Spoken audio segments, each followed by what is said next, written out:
Jumpa lagi dengan saya Francisca De Paloli di mata kuliah Studi Komparatif Pendidikan Dasar di berbagai negara, sesi 5.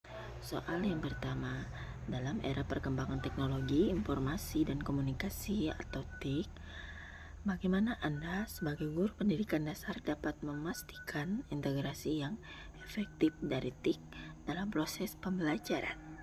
Sebagai seorang guru pendidikan dasar, saya menyadari bahwa integrasi teknologi informasi dan komunikasi atau TIK dalam pembelajaran bukan hanya sekedar penggunaan perangkat teknologi, tetapi juga bagaimana teknologi dapat meningkatkan keterampilan, kreativitas, dan pemahaman konsep siswa.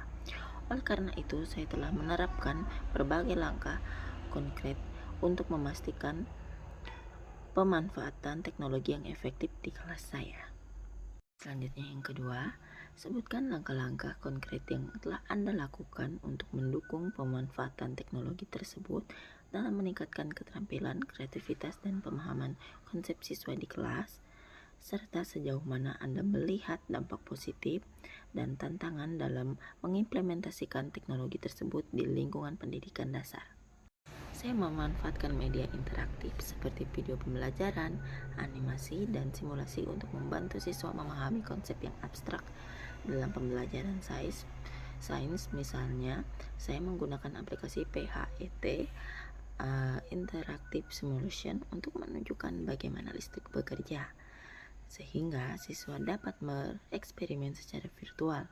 Selain itu, saya juga menerapkan Learning Machine System atau LMS seperti Google Classroom untuk membagikan materi, memberikan tugas, serta memungkinkan siswa berdiskusi dan mengakses sumber belajar dengan lebih fleksibel.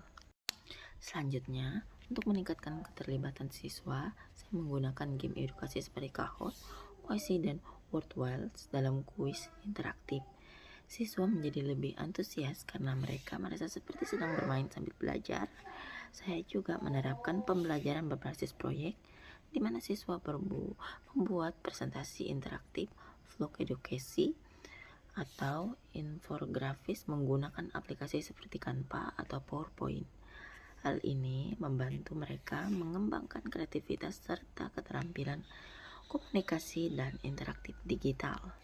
Sejauh ini, dampak positif dari penggunaan teknologi dalam pembelajaran cukup signifikan. Siswa lebih termotivasi dan aktif dalam mengikuti pembelajaran karena metode yang digunakan lebih menarik dan sesuai dengan gaya belajar mereka. Simulasi dan visualisasi interaktif juga membantu mereka memahami konsep yang sulit dengan lebih mudah. Selain itu, penggunaan teknologi meningkatkan keterampilan digital mereka yang akan sangat berguna untuk masa depan. Namun, ada beberapa tantangan dalam mengimplementasikan teknologi di kelas. Salah satunya adalah akses terhadap perangkat dan internet yang belum merata. Tidak semua siswa memiliki fasilitas yang memadai untuk mengakses teknologi, sehingga saya harus mencari alternatif pembelajaran learning serta memanfaatkan fasilitas sekolah secara maksimal. Selain itu, beberapa siswa masih kurang familiar dengan menggunakan perangkat digital, sehingga saya perlu membiarkan bimbingan dasar sebelum mereka dapat menggunakan secara efektif dalam pembelajaran. Integrasi TIK dalam pembelajaran di sekolah dasar membawa banyak manfaat, terutama dalam meningkatkan motivasi, pemahaman konsep, dan kreativitas dan keterampilan digital siswa.